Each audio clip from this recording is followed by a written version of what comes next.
bonsoir à tous, bienvenue. Intéressons-nous aux conséquences de l'interdiction de la vente d'appareils électroménagers de seconde main. L'interdiction imminente de l'importation des climatiseurs, réfrigérateurs et lampes de seconde main a provoqué une vague de détresse chez les vendeurs du marché de l'habitat dans la commune d'Adjamé. Les détails avec Bienvenue Kwao et nous Sangaré à 19h30. Direction Bingerville, où les habitants de la cité Aïe-Pomain du quartier Fekese subissent depuis des années les effets du ruissellement des eaux usées provenant de la cité voisine. Une situation qui engendre des conditions de vie difficiles et déplorables pour les riverains. Le constat de Fedanayo et Ido Fofana tout à l'heure dans la grande édition. Parlons solidarité à présent. Le Rotary Club Abidjan Atlantis se mobilise pour les enfants en situation de handicap. Le club service a organisé un gala de bienfaisance le week-end dernier en vue de l'équipement en matériel spécialisé de rééducation médicaux du centre d'éveil et de stimulation des enfants handicapés de Yopougon. Reportage Noussangari. Équiper le centre d'éveil et de stimulation des enfants handicapés de Yopougon en matériel spécialisé de rééducation, médico-didactique et bureautique. C'est tout le sens de ce gala de bienfaisance.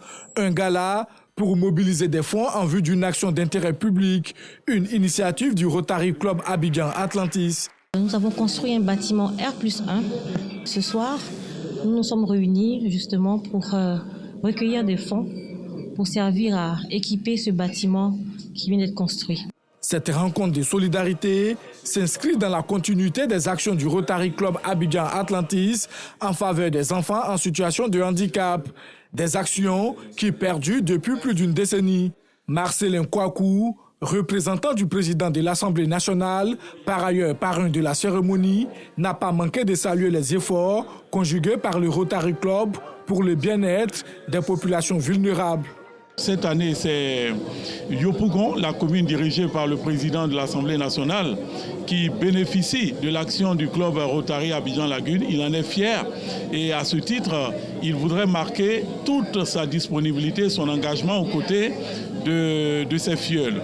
Ce gala de bienfaisance, qui marquait la fin de la mandature 2023-2024, était également une occasion de passation de collier entre la présidente sortante Marina Koné et de son successeur Georgette Alou. Notre présidente sortante Marina Koné a fait un excellent travail. Et vous savez, au Rotary, la roue tourne. Elle a tracé les sillons et nous allons les poursuivre et les mener à bon port. Nous avons beaucoup d'espoir sur tous les Rotariens et aussi les différents partenaires que nous recherchons pour les amener à notre cause. Et même aussi, nous recherchons des mécènes. La nouvelle présidente du club service entend placer sa mandature sous le thème « La magie du Rotary ». À l'international, au Kenya, le président William Ruto a nommé ce vendredi 11 ministres censés former le cœur d'un gouvernement élargi. Il aura pour mission d'apaiser la contestation qui secoue le pays depuis plus d'un mois et a donné lieu à des manifestations meurtrières. Si des ministres figuraient déjà dans le précédent gouvernement dissous le 11 juillet dernier. Et puis, un bateau transportant plus de 80 personnes a pris feu au large de Haïti, a annoncé ce vendredi une agence onusienne. Au moins 40 personnes sont décédées et on déplore plusieurs blessés.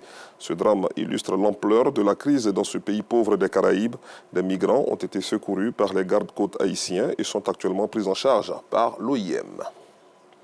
Terminons ce bref tour du monde au Moyen-Orient. La Cour internationale de justice estime que l'occupation des territoires palestiniens par Israël depuis 1967 est illégale.